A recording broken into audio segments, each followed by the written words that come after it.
we have received a lot of criticism from members of the clergy. It's my humble opportunity to appeal to them to read our manifesto first. Let them read our manifesto first. We don't have any problems with the clergy. We don't have any problems with the religion. We actually guarantee freedom of expression. But please do not abuse that by being very selective. Instead of praying for our souls, don't condemn. If you know that you have said something wrong, call us and say, please, can we have some kind of dialogue so that we can discuss this thing, so that we can have a common understanding. But you have no right to condemn what you're supposed to heal, to condemn the souls that you're supposed to pray for. Then if you're condemning this soul, then when we die, who is actually going to die? Do you condemn us? Or do you emancipate us from condemnation? Do you contaminate us? Or do you emancipate us from condemnation? Do you abuse us? Or do you heal us from the abuse? What image are you trying to portray? What image are you trying to portray as a man of God? Not all men of God are bad. Neither are we all bad. But when there's a problem, let us discuss it and have that. And I can assure you that even if you got wrong today, you go to Mecca today, you'll find out that religious purity is within the books of God. And those that think that I've offended them, I'm willing to tell God today, forgive me. Forgive me, so that we can have that. But God will not forgive me if you know that I was right. I'm asking God not forgive me if you know that I was right. But if I was wrong, forgive me personally, not through another individual. Ladies and gentlemen, before we start our 10 commandments or our manifesto, let me also appeal to you that we have many Kenyans in the diaspora. We have millions of Kenyans, we have millions of shillings and pounds and dollars sent in by our fellow Kenyans who are in the diaspora, and nobody's thinking about it. God feels so good by contributing what they have in terms of brain drain. We now need brain gain. We need to gain from what they have been drained to bring that back home. And let us actually be the first government on earth, the first government in Africa, and the first government in Kenya to recognize the values of the Kenyans in the diaspora. Having myself stayed there for many years, where I had to be a mortuary attendant, where I had to clean the old people in old people's homes, where I had to be a grave digger, where I had to clean them red buses in UK, where I had to go through the cold. But I had only one agenda, to come back home and bring what I earned through hard work, through sweat, back in this country. When I came to this country, I was showing for free, ladies and gentlemen, and those who are here, those who are coming in to level us, those who are using my name on social media to purport to be myself, writing things that are not right, I forgive them today, because they do not know what they are doing. Politics of this kind are very destructive politics. We have had our Excellency, His Excellency the President. We also have had His Excellency the Right Honorable Raila Amolo Odinga. We also have had the Deputy President, Honorable William Samoei Ruto, as people who have been, and I respect them, and I continue respecting them for the role they have played. I am not here to point at them because they are my colleagues.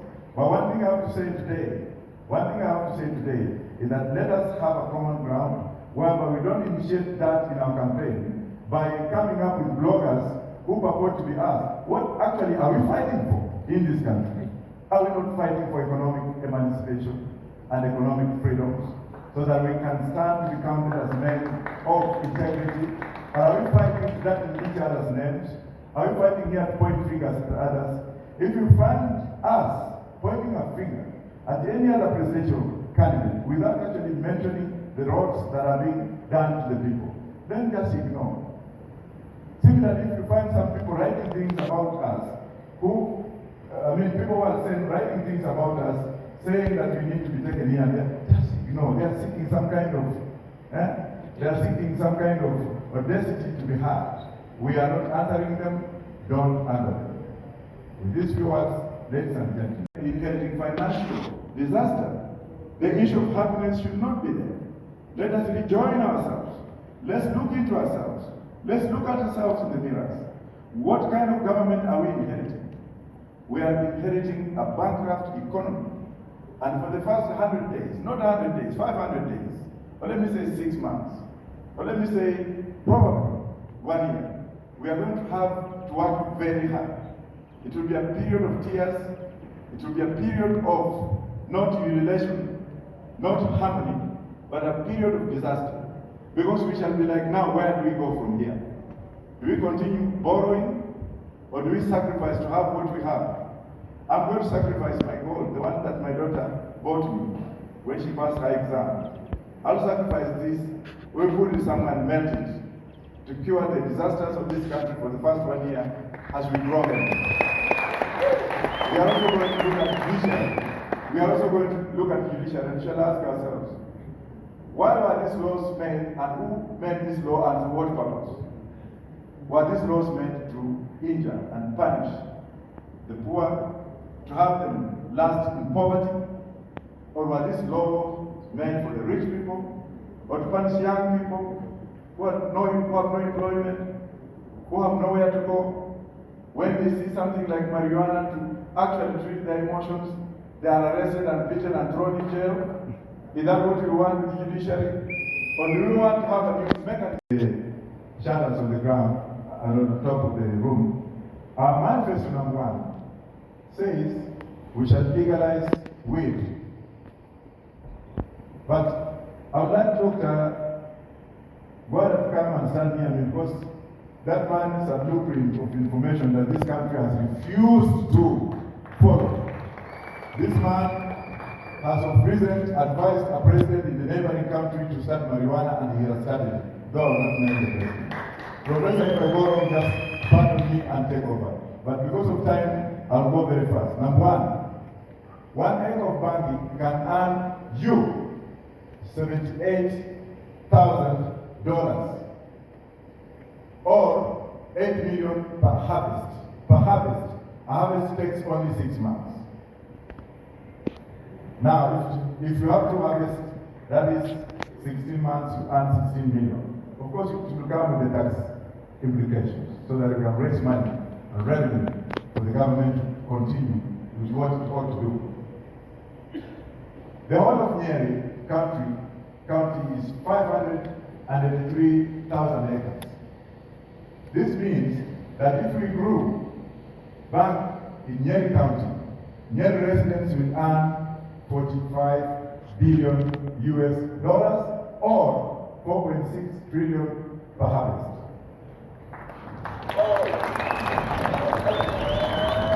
Kenya today owes China, or the debt you have today is $10 trillion. But mengine unaweza kujazia. What happened? Where's number 1? I thought we started with number 1. Okay. Yes.